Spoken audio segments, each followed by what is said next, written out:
This happened when I was 16 years old, and even now, 5 years later, I still keep screenshots of the call logs because nobody believes me. My grandmother died in the winter of 2020. She had been sick for months. The last thing she owned that she truly cared about was an old silver mobile phone. It wasn't a smartphone. It was one of those old keypad phones that looked ancient even back then. She carried it everywhere.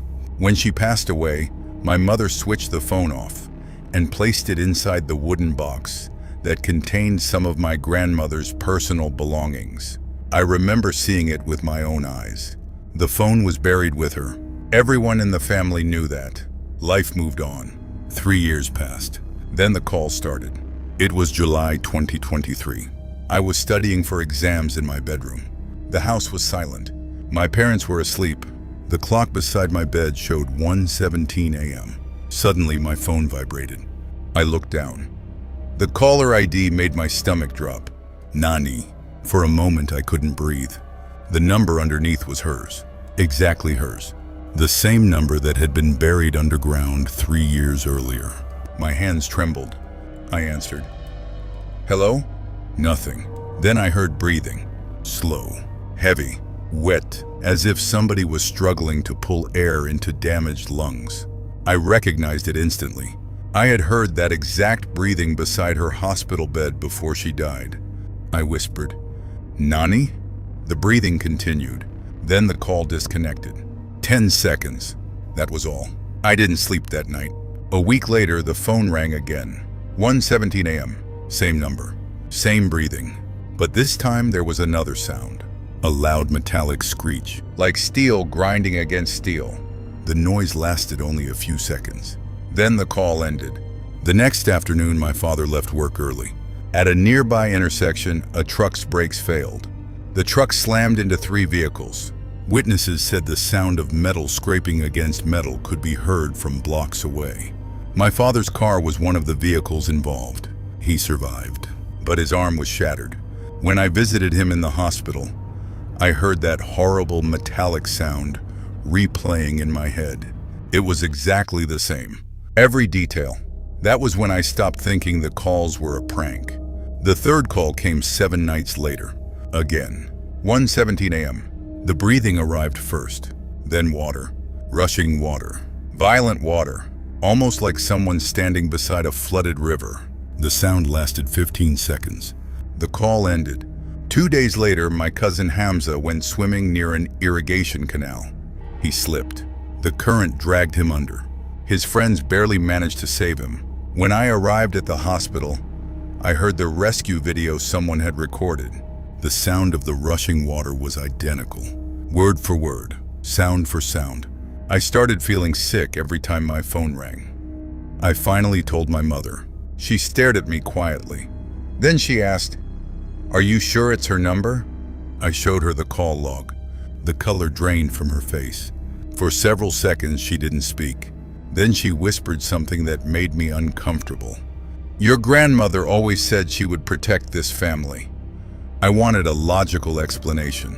I wanted someone to tell me phones could somehow malfunction. Instead, my mother looked genuinely frightened. That made everything worse. The next call happened 6 days later. Not 7, 6. That frightened me more than anything. It felt like whatever was calling had become urgent. This time I answered immediately. No breathing. Only static. Then a little girl crying. Loudly. Desperately. After a few seconds, the breathing returned. Then the call disconnected. The following day, an apartment building caught fire across town. A 6-year-old girl became trapped inside. Firefighters rescued her minutes before the building partially collapsed. The local news interviewed the family. As the girl cried in her mother's arms, every hair on my body stood up. I had already heard that cry the night before. I couldn't take it anymore. One afternoon, I visited my grandmother's grave alone. The cemetery was nearly empty. The wind moved through the trees. Everything felt unnaturally quiet. I stood beside her grave and spoke out loud. I don't even remember what I said. Mostly questions, mostly fear. Nothing happened. As I turned to leave, an elderly caretaker approached me. You were her granddaughter, right? I nodded. He smiled sadly. Your grandmother visited here every week. Why? To visit your grandfather. I nodded. Then he said something strange. She used to tell me death isn't the end of a person. It's only a different address. The old man laughed, but I didn't, because my phone suddenly vibrated in my pocket. For one terrifying second, I thought it was ringing. Luckily, it wasn't. Still, I left immediately. The next call arrived 3 nights later, 1:17 a.m., breathing, then footsteps, slow footsteps, wood creaking beneath them. Step, creak, step, creak, then a loud cracking sound. The call ended. The next night I woke up thirsty. I started walking downstairs. Halfway down the staircase I stopped.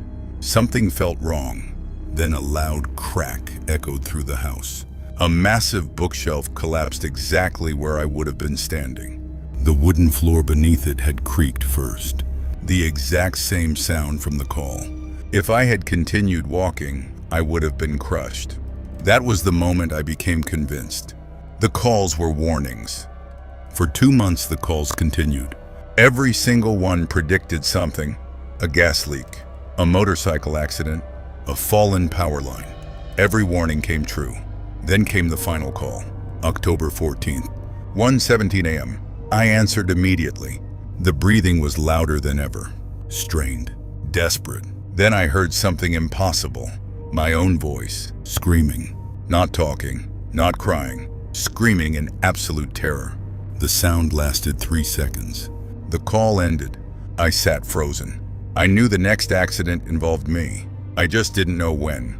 The following evening, my friends invited me to a birthday party outside town. I almost went. At the last moment, I remembered the scream. I stayed home. Around midnight, my phone exploded with notifications, messages, calls, news alerts.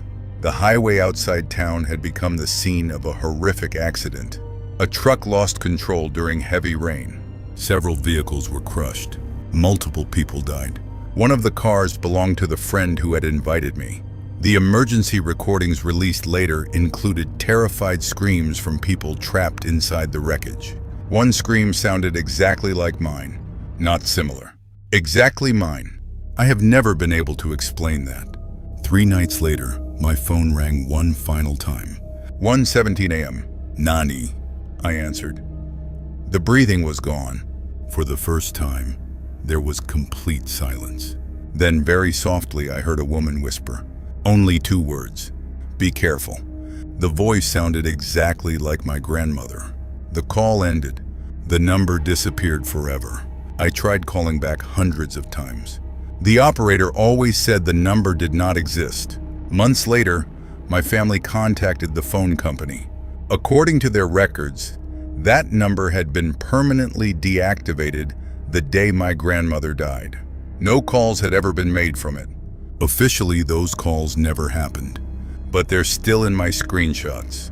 And every year, on the anniversary of her death, I wake up at exactly 1:17 a.m. Sometimes I check my phone, just to make sure it isn't ringing again.